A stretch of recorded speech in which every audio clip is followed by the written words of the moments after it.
ذرا یاد کرو جب کہ کہا تھا لقمان نے اپنے بیٹے سے، اور وہ اسے واعظ کہہ رہے تھے، نصیحت کر رہے تھے. عام طور پر یہی خیال ہے کہ یہ انتقال کے وقت کی نصیحت اور وصیت تھی. اگر تو یہ کسی نبی کے امتی ہوتے تو اس کا بھی نام لیتے، اس کا بھی اتباع کرو، سنت کو مضبوطی سے پکڑو.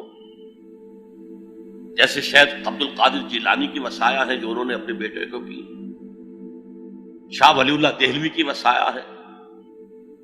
کسی نبی کے امتی ہوتے تو یہ کہتے، نبی ہوتے تو جو کتاب اتنی ہوتی کہتے تمسک بالکتاب، دیکھنا مضبوطی سے پکڑے رکھنا کتاب.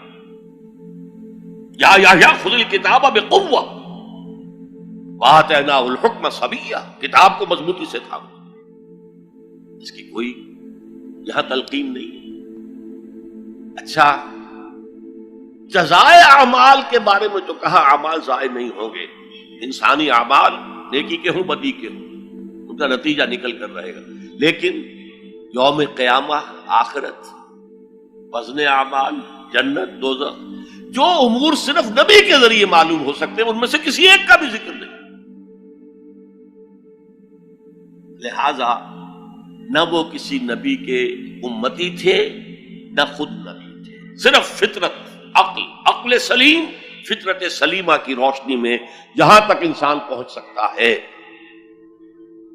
اس کو یہاں بیان کر دیا گیا. اب نوٹ کیجئے ایک نقطہ، سورہ فاتحہ جو ہماری نماز کا جزو لازم ہے اس میں یہی بات آپ کو ملے گی.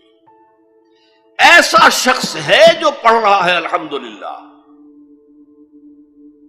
وہ کہہ رہا ہے حمد الحمدللہ رب العالمین، کل شکر کل ثنا اللہ کے لیے ہے جو تمام جہانوں کا رب ہے، الرحمن الرحیم مالک یوم الدین، ایاک نعبد و ایاک نستعین. اب اہدنا الصراط المستقیم جو کہہ رہا ہے وہ کاہے کے لیے کہہ رہا ہے؟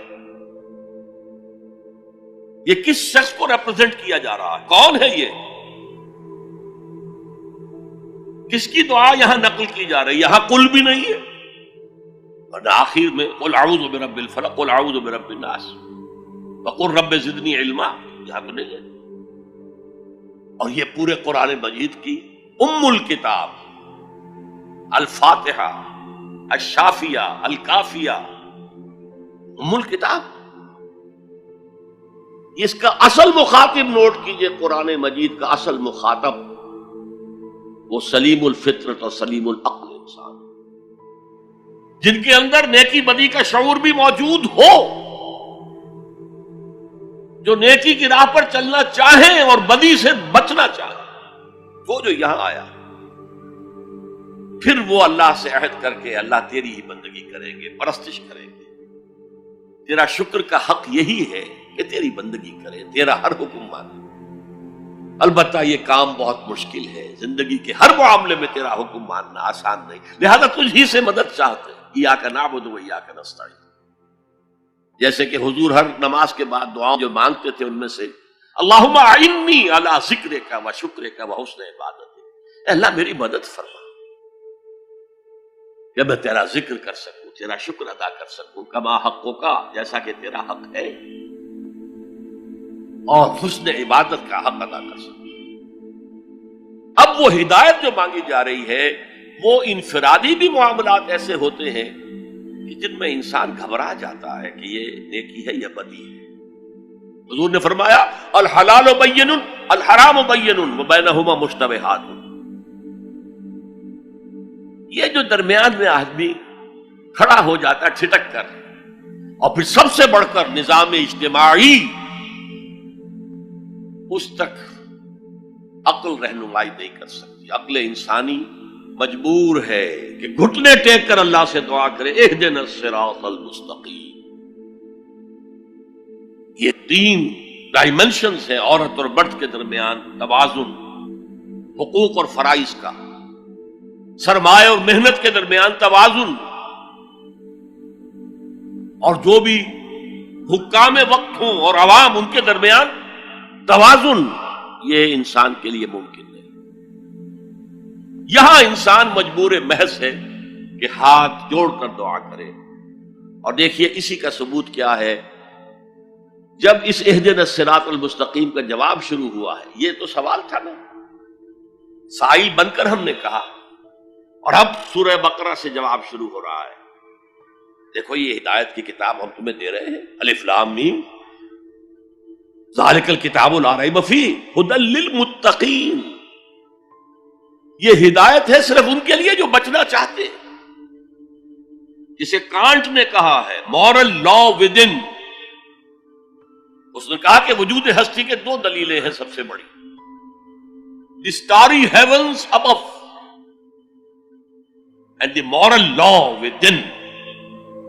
ہمارے اندر مورل لا ہے، یہ اچھا ہے یہ برا ہے، یہ خیر ہے یہ شر ہے، یہ مورل لا ہے اندر۔ جن کا یہ مورل لا فطرت کی صحت و سلامتی کی بنیاد پر برقرار ہے، جو تمیز کرتے ہیں بھلائی اور برائی میں، ان کے لیے ہدایت ہے۔ اولاً وہی آتے ہیں سلیم الفطرت لوگ، ابو بکر اور عثمان رضی اللہ تعالی عنہما، والذین اتبعوہم بإحسان، پھر کچھ لوگ ان کے پیچھے پیچھے بھی آتے ہیں۔ ایک نمونہ دیکھ لیا، کچھ لوگ بڑھ رہے ہیں، یہ دوسرے درجے کے لوگ ہیں۔ قرآن مجید میں درجہ بندی بیان کی گئی ہے، السابقون الاولون من المہاجرین والانصار والذین اتبعوہم بإحسان رضی اللہ عنہم ورضوا عنہ۔ تو یہ سابقون الاولون جو ہیں وہ سلیم الفطرت، وہ سلیم العقل انسان ہیں، جو ان چیزوں تک پہنچ چکے ہیں، البتہ ابھی یقین کی دولت جو ہے حاصل نہیں۔ اور یہی نقشہ کھینچا گیا ہے حضور کا، وَوَجَدَكَ ضَالًّا فَهَدَىٰ۔ قول کا ترجمہ جو ہے گمراہ بھی کر دیا جاتا ہے، قول اسے بھی کہتے ہیں کہ کوئی شخص کسی کے عشق میں دیوانہ ہو جائے، اور ضال وہ بھی ہے جو ابھی حق کی تلاش میں سرگرداں ہے۔ تو جو غور و فکر غار حرا میں ہو رہا تھا، حدیث میں آتا ہے تحنسو یتحنسو فی، جا کر آپ وہاں عبادت کرتے تھے۔ تو وہ عبادت کیا تھی؟ کان صفت تعبدہ فی غار حرا التفکر والاعتبار۔ غار حرا میں آپ کی عبادت کی صفت کیا تھی؟ غور و فکر کہ کائنات کیا ہے۔ وہی جو سے فلسفی، جن کوسچن سے فلسفی ڈریپل کر رہا ہوتا ہے، دو ہاتھ کر رہا ہوتا ہے، وہی حضور اس سارے فکر کے مراحل سے گزرے ہیں اور قریب پہنچ گئے ہیں، تو دروازے پر دستک دی ہے، دروازہ کھلا ہے۔ وَوَجَدَكَ ضَالًّا فَهَدَىٰ، پردے اٹھا دیے اور ہدایت دی۔